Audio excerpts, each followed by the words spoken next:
Ningizimu Afrika kuphinda kuphi la kufinyelela khona iTheSitular TV siyakubingelela mbukele futhi siyakwamukela mbukeli wami sibaletha bukhoma njengamanje sihleli nomkhulu Ndilongo sihleli nendoda endala izoke sichazele kahle ukuthi Eastern Cape ngabe banawo nomuthi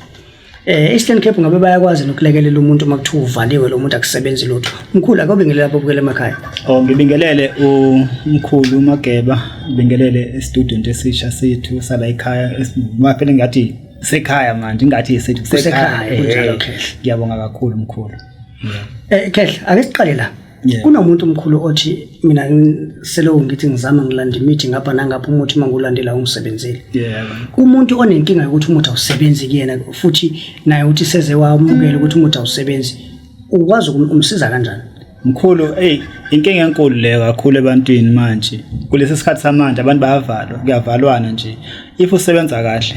bakumisa ubona umisa emsebenzini izinto kusazibuyela emuva njalo uphelele mhlawumbe uthola imali asengihlele emakhaya ngisenalutho yonke into yakade nginaso ngidayisile usuke evaliwe lo umuntu uyaphuma uyofuna itoho uba ngasashona ngala soshona la uthola lutho abuye ahlale phansi umuntu uthola umuthi awusebenzisa awumsebenzeli konke lokho usekuvaliwe so umuntu onjalo inkinga enkulu kodwa hayi kumina akuyona inkinga kuloko ngiyakwazi ukumqaqela umuntu athola umsebenzi asebenze aphile lempilo afuna afisa ukuthi ayithole uqhubeke umuntu usebenze umuntu uyasebenza mkhulu ukuthi kuphela udinga wena ukuthi uyinike isikhathi uyinikezele kuona ungene futhi kuona umuntu usebenze mkhulu ake siphinde sibheke la kunalento le oyinikeza abantu Khehle ngiyakubona ukuthi uyaziwa ufuna ukukhuluma indaba yayo kunalento oyinika abantu ekuthiwa indoda imali lamafutha akho Khehle akawuthi ungicacisela kabanzi ngawo mkhulu mina kwesinye isikhathi ngiyangikholela ekutheni into mangikhuluma ngayo ngikhuluma ngento ekhona ngingakhulumi ngento engekho if awekho ngiyabatshela futhi abantu ukuthi okwamanje asangiphelele mina ngiyafana nesitolo moyothenga kusona la ngifike ukuthi into esitolo isaphelile kusayo order mhlawumbe kusawuzanya umhlanganiso ukuthi kutholakale leyo nto wena uyona lento ethi inawo wonke umuthi hayi mkhulu angisho awunawo izifo zonke hayi anginawo izifo zonke mina ukuthi la ekhaya khona yonke into iyatholakala yonke into la ekhaya iyatholakala yonke into kodwa kunesikhathi la kufika khona ukuthi abantu bayithathile phela ngoba abantu bayisebenzisa into bayayazi bayisebenzisa so indoda imali naye mkhulu indoda embalabala le uyifica ngelinye ilanga ingomunye umbala ngelinye ilanga ufika ngomunye umbala iyayishintsha lento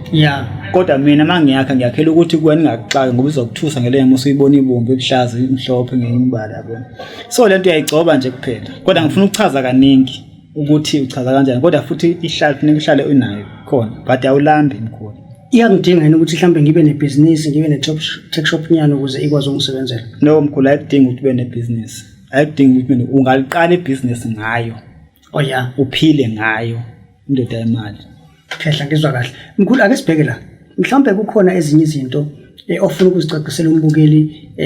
siyazi ziningi izinto umkhulu Ndilongo azenzayo kodwa mhlambe kukhona okunye esingazange sesikubhale phansi thina kodwa ofisa ukucacisela umbukeli ngako ake uphinde ukuthi ukusicacisela nje ukuthi mhlambe yini enye ongafisa ukuthi umbukeli ayazi kukhona abafowethu abahlezi bekhala beneyinkinga zokuthi balahlekelwa omama amakoti babo omunye akhala ngokuthi imyeni wakhe uhambile mhlawumbe umyeni wakhe uhlalela ethaveni somewhere yabo bonke labo bantu labo abantu engijalo ukubhekana nenkinga zabo kodwa uma unenkinga enjalo ungangithinta ke usixoxele eceleni ngikwazi ukuthi ngikulamulele kuleyo nkinga leyo because ukushiwa umyeni wakho ungondla izingane usale nezingane la ekhaya yena uyihlalele ngale mhlawumbe uhleli kwamama yangichaza nomhlawumbe uhleli nomunye umuntu eceleni konke lokho kuyawubulala umndeni kuyayibulala inhliziyo yomuntu esuke kubo kwancame kuba zohlala nawe ekhaya kodwa emshiye la mkhulu kunenyanga athi umuntu yazi ngenyanga kodwa abantu abangeni umuntu onjalo ngabe uyakhona yini ukumsiza bamkhulu ngiyakhona ukubasiza kakhulu sekubaningi ngibasiza abafowethu ngoba phethe indlala phethe ibhlungu uma ubona umfweni eseduze kwakho ubona ukuthi wena uyakwazi ukuqhubeleleka izinto ziyahamba kahle kuwena then wena umvalele ispace sokuthi umnike nokuthi omncane ukuthi awukugeza ndoda ukuthi uphakamise umsebenzi wakho uvuke so ngiyabasiza abafowethu osisi omama even abadayisayo emgaqweni banayo inkinga yokuthi izinto zabo azithenga kuphela mhlawumbe inyanga umuntu edayisa into ezimbili ezintathu ethola imali encane so ngiyamtshela ayikhuphula umsebenzi wakho nako kufanele ukhuphule umsebenzi wakho Khehle kubantu abakudingayo ukuthola kuphi mkhulu ngiyatholakala ekhaya kuseFlagstaff mkhulu ngiyatholakala eStern Cape eFlagstaff ngiyatholakala futhi eThekwini eMlazi So inamba engitholakala kuyo u063 8152 660 067